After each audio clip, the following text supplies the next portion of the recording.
बाबू। मैं हूं गुंटूर से, जो कि आंध्र प्रदेश में है, और मेरे पिता का नाम है नागभूषण। और हमारा एक बड़ा सा परिवार है। हमारे परिवार में तकरीबन 10 बच्चे हैं। हम सब 10 बच्चे हैं। और मेरे शादी हेमलता नामक एक स्त्री से हुई थी। और मैं शुक्र करता हूं कि प्रभु ने मुझे ऐसे माता पिता दिए और ऐसे पत्नी दिए जो लोग मेरे लिए प्रार्थना करते रहे। मेरे माता पिता ने हमेशा ही मेरे लिए प्रार्थना किया, और मेरी पत्नी की प्रार्थना ने ही और मेरे माता पिता की प्रार्थना ने ही मुझे आशीष बहुत दिया। जैसे कि मैं कुछ नहीं था उस समय पर, बस मैं कॉलेज से ही था। उस समय पर ही परमेश्वर ने मुझे एसआई बनाया था। सो फिर जब मैं एसआई बन गया था, मैं कई सारे अच्छे काम कर रहा था। और एक समय पर जब मुझे जाना पड़ा हैदराबाद में काम के लिए ही, तो फिर मैं हैदराबाद से खम्मम गया, और खम्मम से कहीं और जाना था। तो फिर मैं सफर कर रहा था, और जब ड्राइवर हमारा कार में बैठा था, उसने बोला कि आज मेरा सेहत बहुत ज्यादा बिगड़ गया है और मुझे बहुत नींद आ रहा है करके। तो मैंने बोला कि चलो फिर ठीक है, आज मैं गाड़ी चलाता हूँ करके मैं उसको बोला पीछे बैठने, और मैं गाड़ी चलाने लगा। और जब मैं गाड़ी चला रहा था, कहीं ना कहीं एक ऐसा फील हो रहा था, मुझे एक ऐसा महसूस हो रहा कि कुछ ना कुछ बुरी बात होने वाला है, कुछ ना कुछ डरावना चीज होने वाला है करके लग रहा था। तो फिर उसी पल के कुछ ही समय में एक दर्दनाक दुर्घटना हो गया। वहीं पर एक्सीडेंट हो गया। जब एक्सीडेंट हो गया तो मैं नीचे पड़ा और मैं पूरी तरीके से अनकॉन्शियस हो गया। मैं होश में नहीं था। और उस एक्सीडेंट के बाद मेरे हालात जो है पूरी तरीके से वहां पर रोड पे पड़कर, जैसे ही मैं बेहोश हो गया था, उस समय पर ही मैं एक दर्शन देखने लगा। उस दर्शन में मैं अपनी पत्नी को देख रहा हूँ, मेरे कई सारे पापों को देख रहा हूँ, जो पाप मैं जब मैं पुलिस था उस समय पर रहकर जो भी मैंने पाप किए थे, या फिर जो भी पिछले समय के जो भी पाप है, वो सारे पाप मुझे याद आ रहे थे। और वो मुझे पूरी तरीके से एक ऐसे दिशा पर ले गई कि अब मुझे कोई आशा नहीं है, अब मैं जी नहीं सकता, ऐसी एक आशा रही। और इसी समय पर मैं प्रभु से ये कहने लगा कि प्रभु प्लीज आप मुझे जिंदा रखें, और आप मुझे जिंदा रखें ताकि मैं आपके काम कर सकूं, मैं आपका गवाही बनकर रहूंगा और इस दुनिया भर में मैं आपका प्रचार करूंगा करके मैं प्रभु को कहा। जब मैंने ऐसे दर्शन में ही ये बात जब कहा, क्योंकि मैं ऑलरेडी कोमा में था, मैं वहां पर एक्सीडेंट होकर जैसे मैं गिरा, खून में गिरा था पूरा, मैं मुझे लेकर गया हॉस्पिटल में। और जब लेकर गए तो फिर मैं कोमा में था करके डॉक्टर ने डिक्लेयर किया। फिर उसके बाद से ही जब डिक्लेयर हुआ था, उस समय पर पूरा समय पर मैं दर्शन में ही था। मैं दर्शन देख रहा था, मैं प्रभु को प्रार्थना कर रहा था, मैं प्रभु से कह रहा था कि प्रभु आप मुझे जिंदा रखें, तब मैं आपका काम करूंगा, आपका सेवा करूंगा, आपका गवाही बनूंगा करके मैं प्रभु से ही कह रहा था। और डॉक्टर ने मेरे पास आया और अचानक से मेरे आंखें खुल गए। और डॉक्टर से मैंने पूछा कि क्या हुआ क्या हुआ। तो डॉक्टर ने बोला कि आपको एक्सीडेंट हुआ है, ऐसा करके। तो फिर वापस डॉक्टर लोगों ने मुझे दूसरे हॉस्पिटल में बोले कि ले जाने के लिए, वहां पर ऑपरेशन के लिए। तो वो डॉक्टर भी मेरे साथ एम्बुलेंस में बैठकर चल रहे थे। जब जा रहे थे हम एम्बुलेंस में, तो धीरे धीरे मेरा जो पेट था वो अधिकतर बढ़ता गया। और जब बहुत तेजी से वो बढ़ रहा था, सूज रहा था, उस समय पर डॉक्टर बहुत ज्यादा उस चीज को लेकर परवाह कर रहे थे। उनको बहुत तकलीफ हो रहा था। और उन्होंने मेरे परिवार को बताया, और मैंने मना कर रहा था उनको बताने से, क्योंकि मेरे परिवार मुझसे बहुत प्यार करते हैं, मेरी पत्नी मुझसे बहुत प्यार करती है। मैं सोचा कि अगर उनको पता चलेगा तो वो मर ही जाएंगे करके मैं सोच रहा था।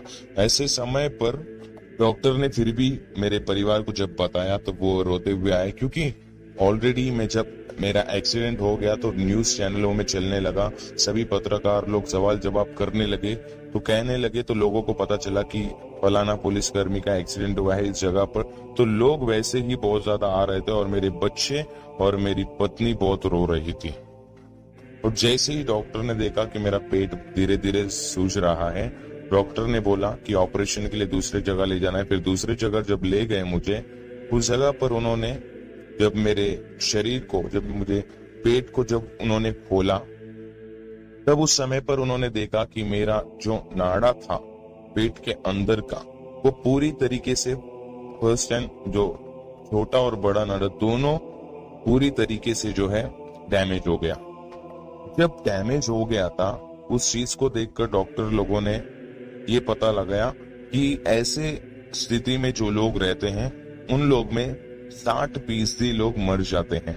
60% लोग जो भी ये करते हैं, ये ऐसा होता है तकलीफ, वे लोग मर जाते हैं।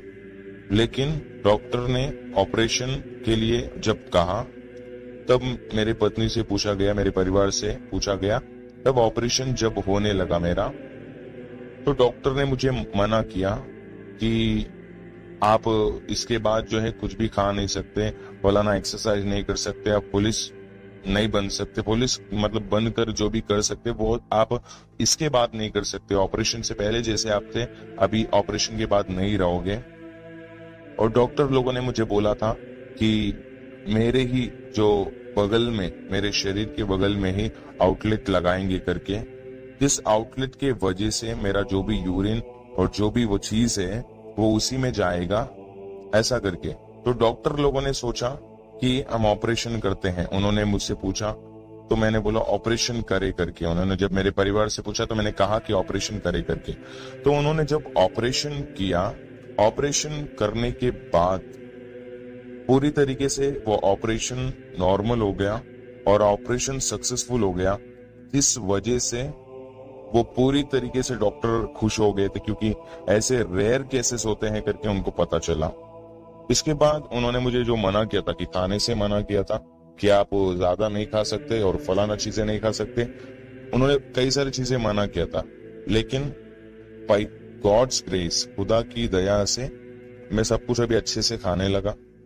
और डॉक्टर मना कर रहे थे कि आप ज्यादा भाग नहीं सकते हो और ज्यादा आप एक्सरसाइज नहीं कर सकते हो करके, लेकिन खुदा ने ऐसा चमत्कार किया कि मैं ऑपरेशन से पहले जब 10 किलोमीटर भागता था, लेकिन मैं अभी ऑपरेशन के बाद 20 किलोमीटर भागने लगा, क्योंकि मेरा अभी उम्र है 58 और मेरे बच्चे भी हैं जिनका शादी हो गया और उनके बच्चे भी है, यानी कि मैं एक दादाजी के समान हूं। लेकिन ऐसे समय पर खुदा ने मुझे स्वस्थ रखा, चंगा रखा और मुझे 20 किलोमीटर भगाने लायक बनाया, इवन वो ऑपरेशन होने के बावजूद। तो खुदा ने ऐसे मेरी जिंदगी में कार्य किया और मुझे अपने काम के लिए मुझे इस्तेमाल कर रहे हैं। दोस्तों, जय मसीह की परमेश्वर आप सभी को बहुत आशीष दे। अभी आप लोगों ने इस वीडियो में देखा कि किस प्रकार से परमेश्वर ने इस व्यक्ति को छुआ है, जो कि पुलिस में एक बहुत बड़ी पोस्ट के ऊपर है। आज बहुत से लोग प्रभु यीशु मसीह का नाम का विरोध करते हैं कि यीशु मसीह लोगों का धर्म परिवर्तन करता है।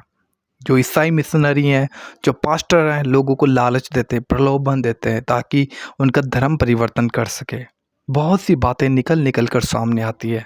कोई कहता है कि कोई बिस्कुट खिलाकर किसी का धर्म परिवर्तन कह रहा है, कोई कहता है कि कोई चावल देकर, कोई कहता है कि पैसे देकर। न जाने कितनी ही बातें जिसका कोई हाथ पांव नहीं है, उन झूठी बातों को फैलाया जाता है और मसीह लोगों के विरुद्ध में नफरत पैदा की जाती है ताकि लोग सच्चाई को जान ना सकें। लेकिन दोस्तों, मैं आप लोगों को बताना चाहता हूँ, बाइबल कहती है कि जब परमेश्वर किसी को चुनता है और जब कोई परमेश्वर को जान लेता है तो वो कभी भी उसका साथ नहीं छोड़ता, क्योंकि बाइबल कहती है कि यीशु मसीह मार्ग है, सत्य और जीवन है, और जो कोई सत्य को जानता है सत्य उसे स्वतंत्र करता है। अभी आप लोगों ने इस वीडियो में देखा कि कितनी खूबसूरती के अंदर इस DIG ने प्रभु यीशु मसीह की एक गवाही दी है और बताया कि यीशु मसीह एक जीवित परमेश्वर है, जिसने किस प्रकार से इनके जीवन को बदला। इनके जीवन में एक अद्भुत तरीके से परमेश्वर ने कार्य किया। क्यों? क्योंकि यीशु मसीह जीवित है। दोस्तों, आज वो आपके जीवन में भी कार्य करना चाहता है। लेकिन क्या आप उसके ऊपर विश्वास करते हो? आपको पूरे मन से प्रभु यीशु मसीह को अपने जीवन में उद्धारकर्ता ग्रहण करना पड़ेगा। बाइबल कहती है कि जब आप संसार के सामने प्रभु यीशु मसीह को मानते हो तो वो स्वर्ग में पिता के सामने आपको भी मान लेगा। क्यों? क्योंकि यीशु मसीह एकमात्र ऐसा परमेश्वर है, जब आप उसके पीछे चलना शुरू करते हैं तो संसार की हर एक चीज़ आपके विरुद्ध में हो जाती है। तो आपको यहाँ पर डिसाइड करना पड़ेगा कि क्या आप संसार की बातों पे विश्वास करेंगे या फिर परमेश्वर की बातों पे विश्वास करेंगे। लेकिन धन्य है जो बिना देखे प्रभु यीशु मसीह के ऊपर विश्वास करते हैं। दोस्तों, ज़रूर आप प्रभु यीशु मसीह पर विश्वास करें, क्योंकि उसके अलावा कोई भी मार्ग नहीं है। यीशु ने कहा, मार्ग, सत्य और जीवन मैं हूँ, बिना मेरे तुम पिता के पास नहीं जा सकते। अगर आप चाहते हो कि आप अनंत जीवन पाओ, आपके पाप क्षमा हो, तो यीशु मसीह ही आपके लिए वो मार्ग है। आप लोग इस वीडियो को ज़्यादा से ज़्यादा शेयर कीजिएगा। अगर आप लोगों को ये वीडियो पसंद आया, एक लाइक ज़रूर कीजिएगा, ताकि लोग जान सकें यीशु मसीह ही जीवित परमेश्वर है। और इस वीडियो को ज़्यादा से ज़्यादा अपने मसीह भाई बहनों के साथ और भी लोगों के साथ में शेयर कीजिए। प्रभु आपको बहुत आशीष दे। हम मिलते हैं किसी और वीडियो में। जय मसीह की। God bless you. रुको, मेरी बात सुनो। क्या यीशु पे विश्वास करते हो? अगर विश्वास करते हो तो अपनी आंखें बंद करो। प्रार्थना करता हूँ आपके लिए। खुदावंद तेरा धन्यवाद करता हूँ प्रभु, इस समय प्रभु, इस भाई बहन जो भी प्रभु इस समय मेरे साथ इस प्रार्थना में, खुदावंद, ये कौन है, क्या है, कहाँ से, आई डोंट नो प्रभु, मैं नहीं जानता प्रभु, लेकिन मैं जानता हूँ कि ये तुझ पे विश्वास करता है प्रभु, ये तुझ पे विश्वास करती है प्रभु। और जितने तुझ पे विश्वास करते प्रभु, उन सबों पे तू दया करता है, करुणा करता है, क्योंकि तू करुणा में परमेश्वर प्रभु। मैं आपसे विनती करता प्रभु, तेरे इस बच्चे पर अपने हाथ को बढ़ा दे प्रभु। अपने जीवन में किसी भी बात में, किसी भी स्ट्रगल से अगर गुजर रहा है प्रभु, तेरी सामर्थ्य इसके जीवन में आए प्रभु, इसकी लाइफ यीशु मसीह नासरी के नाम से बदल जाए प्रभु। आपसे विनती करता हूँ खुदावन प्रभु, आपने इसको छुआ, इसके हालातों को बदल दिया, इसकी परिस्थिति को बदल दिया, इसे तेरे प्रेम से भर दिया। यीशु मसीह के नाम से मांगते हैं, आमीन। इस वीडियो को शेयर कीजिएगा, कमेंट में ज़रूर आमीन लिखिए विश्वास से। और आज आपके साथ ये हो चुका है।